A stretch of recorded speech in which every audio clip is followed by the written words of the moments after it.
امیر مال ہے، وہ سمجھتے ہیں کہ ہم کامیاب ہو گئے اس دنیا کی زندگی میں۔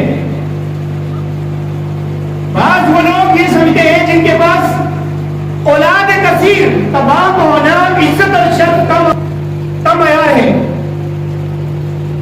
بعض اہل علم حضرات وہ یہ سمجھتے ہیں کہ علم کا کثرت سے آ جانا، کثرت سے مل جانا یہ کامیابی کا راز ہے۔ پھر بعض علماء یہ سمجھتے ہیں کہ ممالک کو فتح کر لینا یہ کوئی کامیابی کا راز ہے۔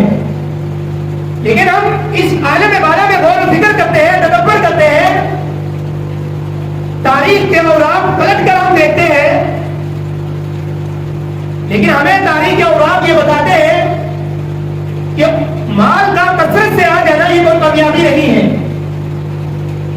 اگر مال کا کثرت سے انسان کے پاس آ جانا یہ کامیابی کا راز ہے تو پھر فاروق جو تھا وہ بہت مالدار تھا، شاید ہی اتنا کوئی مالدار اس دنیا میں موجود ہو۔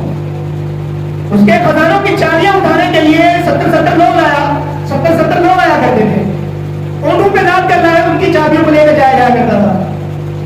لیکن قرآن ہمیں یہ بتاتا ہے اس کا کوئی مال اسے کام نہیں آیا، وہ اپنے مال سمیت اس زمین کے اندر دھسا دیا گیا ہے۔ تو اس سے یہ پتا چلا کہ مال کا کثرت سے آ جانا یہ کوئی کامیابی کا راز نہیں ہے۔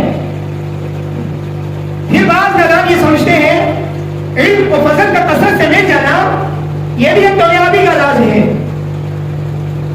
تو پھر فرشتہ شیطان جو تھا یہ فرشتوں کا سردار تھا، اس کے پاس اتنا علم تھا کہ روئے زمین پر کوئی بھی ایسی جگہ اس نے نہیں چھوڑی کہ جہاں اس نے سجدہ نہ کیا ہو اللہ تبارک و تعالیٰ کو۔ تو کیا علم کا کثرت سے مل جانا یہ کامیابی کا راز ہے؟ نہیں۔ پھر بعض لوگ یہ سمجھتے ہیں ممالک کو فتح کر لینا یہ بھی ایک کامیابی کا راز ہے۔ ہٹلر اور میسولینی ان کا یہ نظریہ تھا کہ عالم بالا کی حیثیت سے ہم اس عالم پہ براجمان رہیں گے، لیکن کیا آج تو ان کا کوئی نام لینے والا بھی نہیں ہے اس دنیا میں۔ کیا یہ لوگ کامیاب ہوئے؟ نہیں کامیاب ہوئے۔ اسی طرح پھر ہم اللہ رب العالمین کی بارگاہ میں عاجزانہ یاد کرتے ہیں مولا پھر کامیاب کون ہوا؟ کامیابی کا تاج قیامت کے دن کس کے سر پہ بنایا جائے گا؟